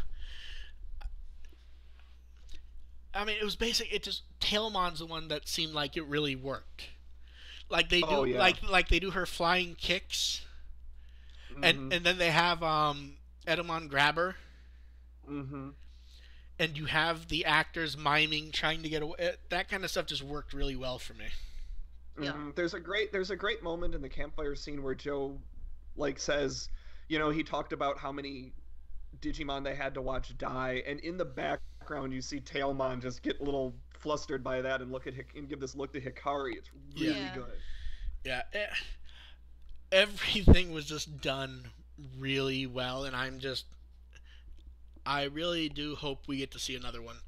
And even the cast points out at the curtain call, they all kind of would like to do it again. Yeah, and it was really, it was also just really surprising. I was like, oh, it's probably going to be, quite average. But I feel like this is probably the best thing tri-related that we've seen. I just found it so fun, and everything was just pretty spot on. I think it's it's probably one of the best things that has come out of Try. I think I'd probably put it in the middle for Try for me. But in general, I've liked Try, so it's not. I mean, I'd say I'd give this like an 8. I think I'd put the stage play on top as far as a standalone product. As a full composition, I think I prefer the movies, but as on its own, I think the stage play works really well. That said, the stage play does take so many things from Try as it is, so it's whether or not it's even a standalone, you can sort of question, but you get what I mean. Yeah. Yeah. So, stage play part 2 with Vamdemon as the villain. Yes.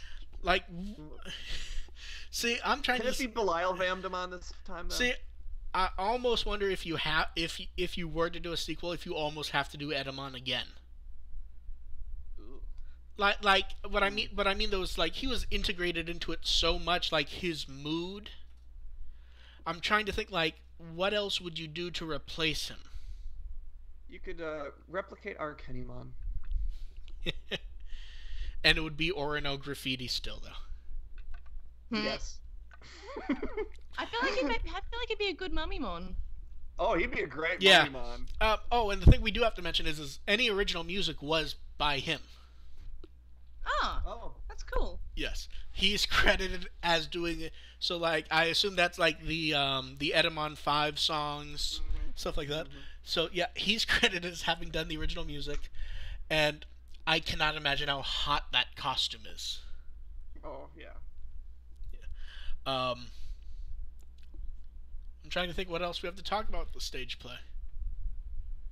Everyone go watch it if you haven't yet. Yes, if you haven't, go watch it. The recording definitely. The recording was the last show with the 18-minute curtain call. Yeah, the 5 different yeah. And 4 or 5 different encores. Even Gaku Matsumoto's Taichi's actually even points out they were clapping so much they kept feeling obligated to come back out. Yeah. Like we ran out of stuff to do 2 encores ago. Yeah, I think it was like the last one where he was like, we kept coming back out because, the clapping. This will be the last one, and they're all kind of backing up slowly at one point to like try to show they're serious. Do we have anything else to say? No, I'm pretty good. I'm pretty done. Like I said, I already wrote a post about this. Like a month I already did. We did a podcast about it. We'll see. That's the silly thing. thing. We all expressed our thoughts on the stage play. This is the first time we're doing it together. Yes, that is the hilarious thing is because when the DVD came out, I did. Once the fansub came out, AR did. And then 3 weeks ago, I want to say, is when your podcast came out about it, May? A month ago. Yeah. So the start of the year. Yeah. All of us have said more about it, and I mean, obviously, we're gonna do some questions now before the show's over, so you guys might have questions about that. First, there were 2 questions that were sent last night, which we'll go over while you guys think of questions.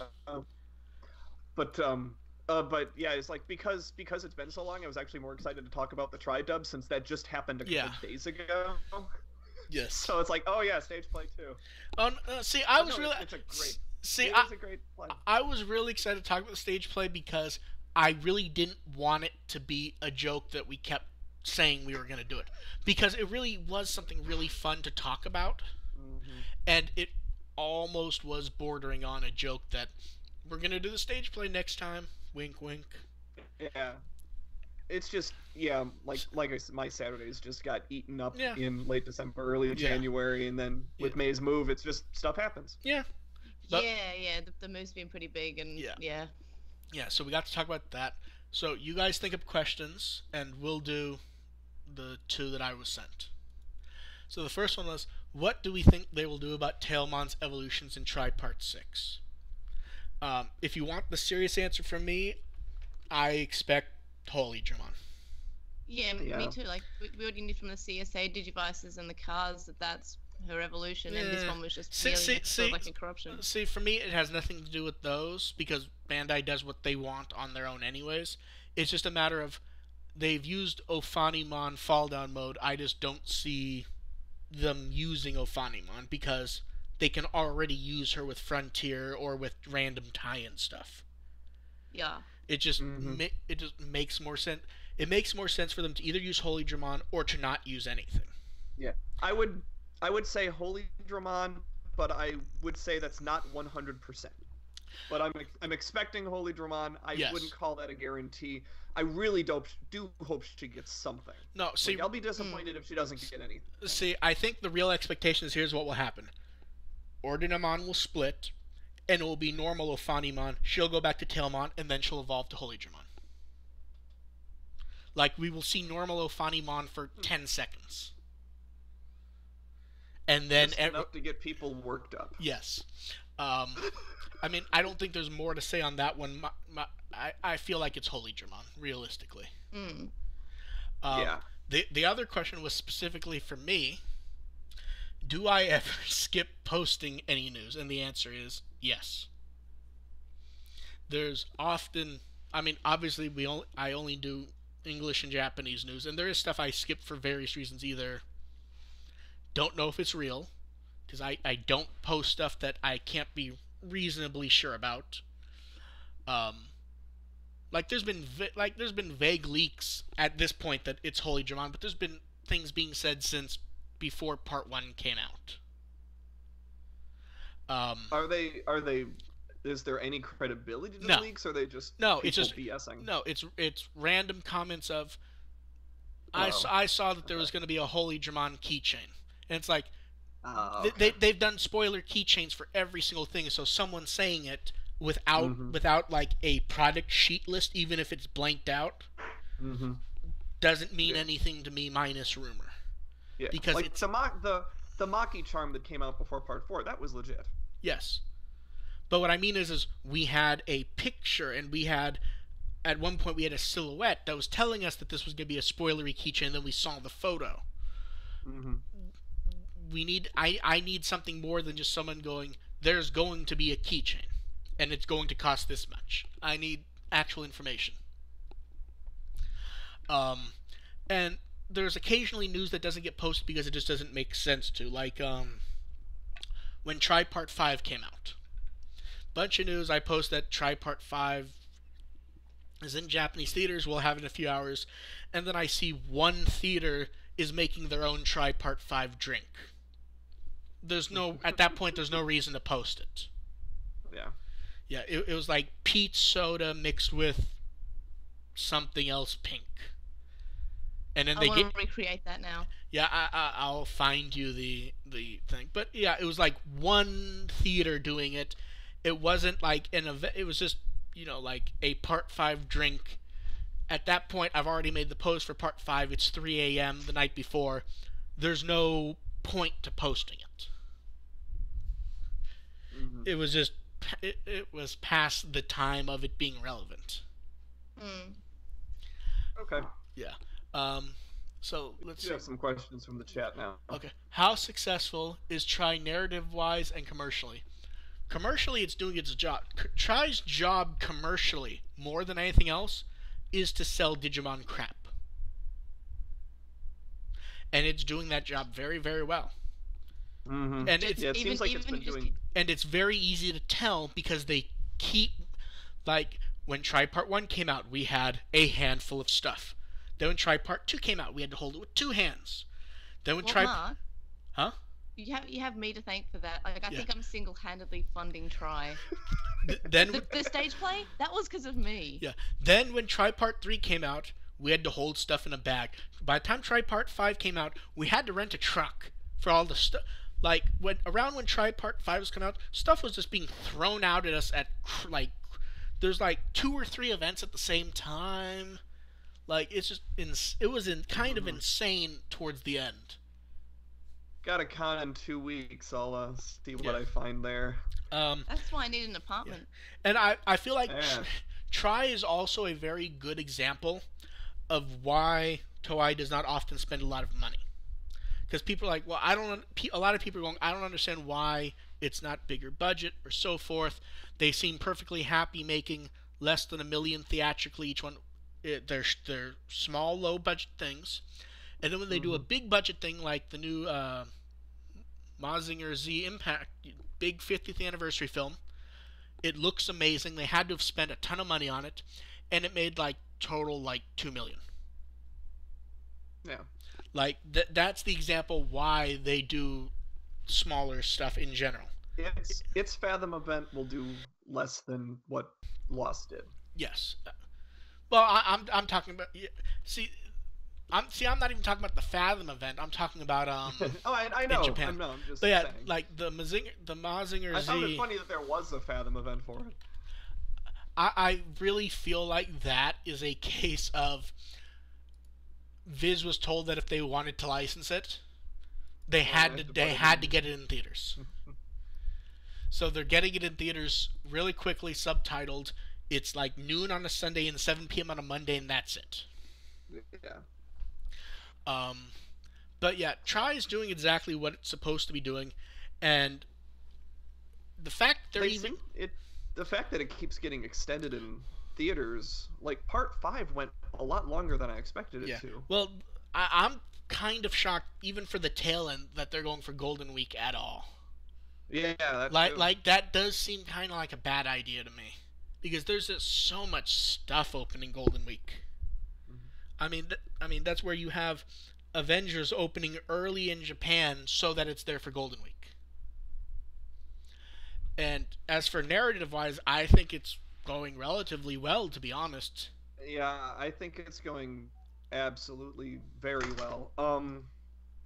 With the one, just the fact that they're keeping with the structure and taking that big question of how do you go from being a chosen child to a functional adult, and just presenting all these different possibilities and possible different stories going on here. And just exploring the different details with that, I think, is a really cool narrative concept. See, now I'm just sitting there thinking, functional adult, Mimi's story ends with her in a cheerleader outfit dancing. For some reason, that's just funny. She's doing her thing. Yeah. But going along with this, I did want to bring this up as last week, Rihanna 09 posted this really great breakdown of the Kisho Tenketsu structure that Try uses. And we've talked about how Try, at the beginning they've been very open that they're using this structure. Yeah, and I think a lot of people might have just said, okay, that just means it's a 4-act play, that's just a 4-act story instead of a 3 or a 5-act story, and didn't quite know the difference. Yeah. This article that she posted really breaks down what the difference is, and you can, just reading it, you can see how it applies to Try. Especially when it comes to like movies 1 and 5. Well, especially the first movie just sort of presenting the world as it is without really having a whole lot of developments to it, and then building on that, and then having other build-ups and twists, Well, especially and just kind of bringing it around, and not necessarily having a smooth flow through the plot. But just sort of introducing all of these different points to come together towards the end. I think I saw a similar post about that on Tumblr. I think it was when either chapter 3 or chapter 4 came out, about the same structure, and it was interesting to read then. So it really started to come up a lot when part 3 was ending, because that's when you could really see how that structure was being, how its foundation was working, because that's when you start to get some of the focus that you start to get at one point in that structure. Yeah. But, reading this post, like, it sort of covers a lot of different things. Like, you can see where Mako's story and Daigo's story and Maki's story get integrated in with everything else, and why there's so much emphasis on those in a story that, you'd think is about the main 8. Like, they're just additional elements thrown in there that are just part of the formula. Yeah. But yeah, I think narratively, I don't think this is a case of anything happening. I think it is a case of they're telling the exact story they planned to from the beginning. And you can tell that this is a very well structured and composed series of movies. Like, the individual, direction and choices as far as how they're executing that we can debate. There's arguments to be made either way. Yeah, but you cannot argue that this is a really well structured Yes. series. Mm-hmm. Yeah. Let's see. So, okay, next. Do we think the writers of the Part 4 dub already knew something about Parts 5 or 6 when they were writing Jedi? No. I doubt it. I think they just saw the explanation of him kind of screwing about and just went, let's just say it's Dark Jedi, just make it easier. I don't believe that's based on anything. Yeah, because there's nothing in Part 5 that suggests anything. No. Like, he's barely in Part 5. Yeah. So, and it's unlikely that they know anything about Part 6. And, yeah, obviously Toei cleared it, but Toei clears a lot of things that are wrong. Yeah, they're not really that bothered. Like, they do stuff on their own that doesn't really match up. Yeah. I mean, they still keep referring to the like on their American website. They still refer to Digimon Fusion battles. Oh. Wow. I mean that does exist in the Asian English market, but that doesn't exist for the rest of the world, and they're still calling it that on their American website. Mm-hmm. But yeah, like I said, even if it ends up being wrong, the fact that they're just calling him Jedi, Yes. I think, is a positive change. Yeah, it helps just to have something to call him outside of generically going Jedi, and then inherently we have to go, well, no, he's the mysterious man. He just looks like we don't know it, because even the fucking relationship chart doesn't clarify shit for it. Yeah. It Like if you're going through this dub, he's just Jedi right now. Yeah, like, And it's a nice thing that you like. He's Jedi until we hear otherwise. Let's move on. yeah, like the tri-relationship chart. Literally, it shows a picture of him in the top left with Yggdrasil. It says mysterious man, and then there's a line that goes and connects to Jedi, who's a silhouette, and then same person question mark. It literally makes not only no attempt to explain anything, it doesn't even tell us anything useful. Mm-hmm. It literally just puts they don't even show a picture of Jedi. It's just a silhouette. Mm-hmm. I mean, that is the best way to explain it in the Japanese version, where the English version explains it. It's just same person question mark. Yeah. And then we can say Jeff Nimoy is playing Jedi too. It's really easy. I really look forward to seeing him playing up, down, upside down, bleeding from the eyes Jedi. Oh yeah. That'll be lovely. Yes, that will be quite fun. And then someone asked, will we be discussing Trot like we did for the stage play after Part 6? The answer is yes. What was the question? Will we be discussing be discussing Part 6 like we did the stage play after? The answer is yes. Yeah. I mean, it realistically will not be that day. Mm-hmm. It will realistically be as soon as we can do it. Yeah. And hopefully the next day. And I just noticed that I never turned on May's chunk of the overlay, so let me go ahead and do that now. She popped on when we were doing Part 4, and I was like, oh, May's here, and then I looked back up and wasn't looking at the overlay thing, and I'm now staring at it. I am. Oh, there you are. Yes, there she Welcome is. to the show. Yay! It did not occur to me that May's thing was not there until I'm sitting there staring at it going, and I'm like, wait a second, what's that black spot? Oh, May's not there. But yes, we will be discussing Part 6 as soon as we realistically can. Realistically, I don't know we don't want to let it pile up too much, because a week after Part 6 in Japan, we get Part 5 in America. Yes, and I really don't want to be discussing both of those at once. And I've got a convention, I think, a week after that. Yeah. So I have a lot of... Yeah. My May schedule is going to be a disaster. Yes, it will. I'm dreading it already. Let's see. So we'll give them a minute to think any more questions they want, and then I think we will call it. While we're waiting, any last minute stuff on the Part 4 dub or the stage play? I just want to see it so badly. I want it to come out now, so I can see it. Yes. Okay. Someone asked, I mean, the show was pointing this out. Jedi is not a chosen child.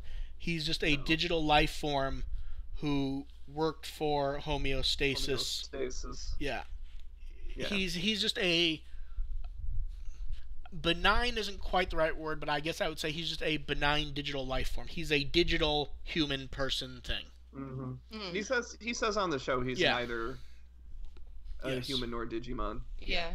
Yeah, I would call him a digital human thing, basically. Looks like that is about it.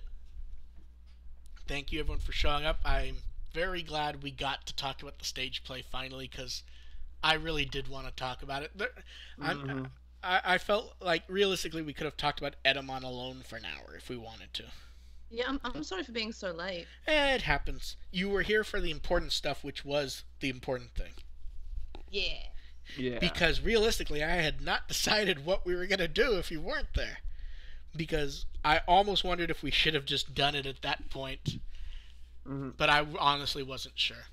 Well, thank you for waiting. Yeah, I'm very glad, and it was really great. The timing ended up working out really well, because you came in at the part of part 4 where having somebody else, to be able to ask how certain stuff was handled is really useful.